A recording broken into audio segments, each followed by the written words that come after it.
Contoh ya, aku pengen ngasih satu fakta yang mungkin teman-teman belum banyak tahu.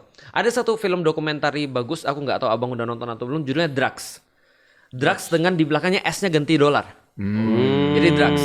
Itu benar-benar fakta menunjukkan bahwasanya kalau kita bicara kapitalis pasti tidak hanya obat sebenarnya. Semua mereka pakai untuk itu. Food mereka industrial dan industrialized dan segala macam. Dimana ada uang mereka cari gitu ya. Mereka cari. Termasuk yang paling besar itu adalah obat sebenarnya. Oh yes. Karena keperluan atas obat itu lebih besar daripada keperluan atas makanan.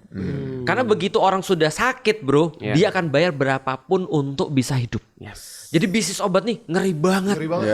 Jadi bagi orang-orang yang mungkin masih nggak percaya dengan teori konspirasi atau apa ya, konspirasi itu memang nggak selalu benar, tapi juga nggak selalu salah. Exactly. Ada bisa jadi ada kebenaran. Jadi bumbunya aja yang disebut konspirasi. Sebetulnya Benar.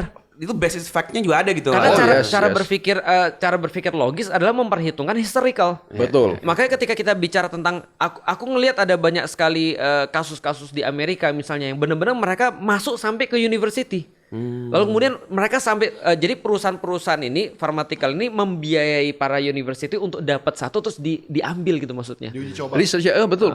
Ya, emang itu kan. Diambil dan dijual. Ya, maksudnya emang research mereka kayak begitu. Contohnya aja nih biar masyarakat tahu ya. Amerika tuh punya track record buruk di pharmaceutical itu kasusnya MK Ultra kalau tahu. Oh yes. Wah itu parah banget itu.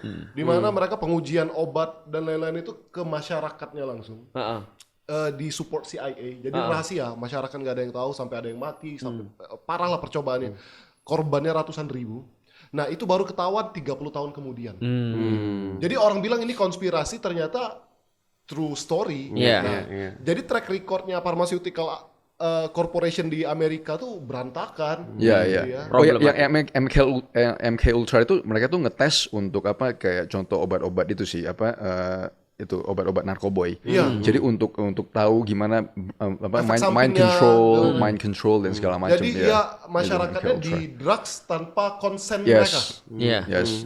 Nah pertanyaannya gini, kalau ada yang nanya dok, kalau ada yang nanya bang misalnya, emang kenapa kalau misalnya Bill Gates nyoba di Indonesia bukannya bagus, bukannya kita perlu juga, itu kan rame tuh. Bukannya kita perlu juga obat TBC dan segala macam. Problemnya apa? Kalau sebenarnya kalau dari sisi itu gue nggak punya problem sih. Kalau mereka itu mau trial di sini segala macam ya.